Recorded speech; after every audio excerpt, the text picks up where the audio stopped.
When studying ancient warnings, one would find it difficult to overlook writings from the Bible, which shockingly provide warnings of a worldwide devastation and also hint to a pole shift occurring, described as taking place before what most people refer to as Armageddon, a worldwide war for resources and survival.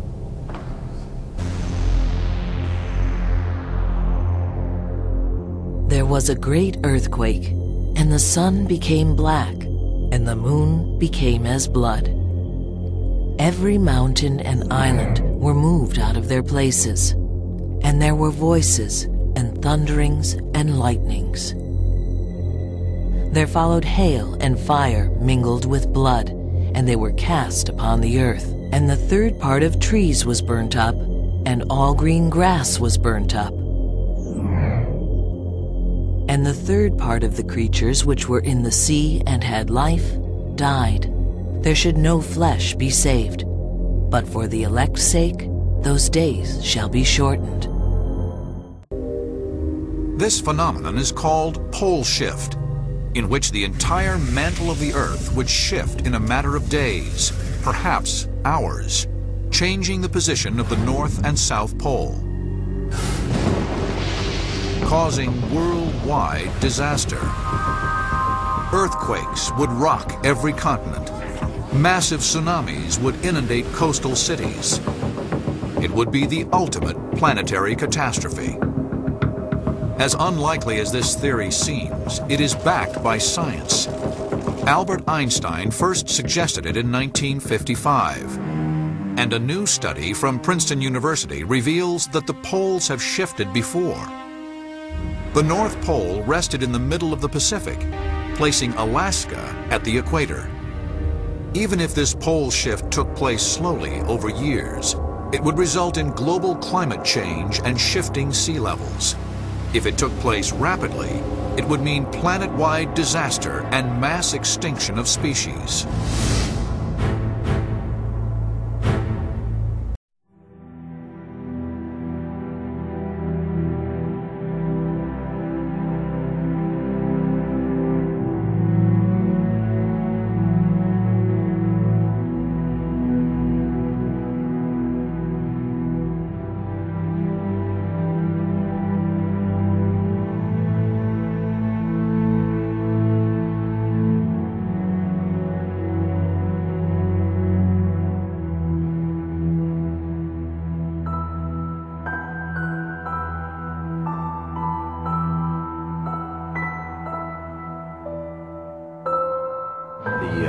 Chief scientist of the IRAS satellite actually announced having found this planet December 30th, 1983. It was picked up by 6 dailies. It made the Washington Post. It's one of those daily newspapers that picked it up. Very quickly thereafter, they wanted to make sure people understood that it was a mistake.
Verse 15 of chapter 10 of Matthew. Assuredly I say unto you, Jesus said, it will be more tolerable for the land of Sodom and Gomorrah in the day of judgment than for this city.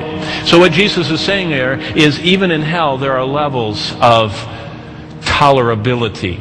For those who have grown up under the gospel, hearing it, seeing it lived out in front of them, having it printed before them, it will be infinitely more horrible and excruciating to have that much awareness of how much you knew of God and never embraced Him than for the person who is in hell, not because they rejected Jesus Christ, but because they're a sinner. Remember, no one goes to hell because they didn't hear about Jesus. Everyone goes to hell because they're a sinner. We're all born sinners. And we demonstrate that by how we live. Nobody taught me how to sin. I didn't have any wicked little kids, in the bassinet at the hospital that influenced me to be wicked. I was wicked by choice, by my nature. And so I am guilty before God for my sin. And so Jesus said it's going to be more tolerable for the land of Sodom and Gomorrah, that's a.k.a. land of homosexuality and bestiality and sinful, grotesque licentiousness, which is what they were characterized by. It'll be more tolerable for those than for the people who had the light of the gospel upon them. Continuing, look at verse 28. And do not fear those who kill the body, but cannot kill the soul, but rather fear him who is able to destroy both soul and body in hell. But what he's saying is that it is the eternal destruction. It's that the destruction takes forever, so thus it never ends. Everlasting torment, everlasting death, suffering the everlasting vengeance of eternal fire. But I say unto you that for every idle word men may speak, they will give account of it in the day of judgment. Before this casting in, see, no one goes to hell, everyone is cast into hell. And that's what Jesus keeps talking about. And every individual on this planet that's ever lived is going to stand before God. And the books are going to be open, and God is going to remind them of every single sin they ever committed. In thought, in word, in deed, in intention, in action, everything. Everyone is going to be reminded them. And then at the end, it says in Revelation 20, and whoever's name was not found written in the book of life was cast. An angel, they will stand before God speechless, and they will stand there, and I believe that they will say that God is just and right to send them. Because even in hell, God is going to get praise.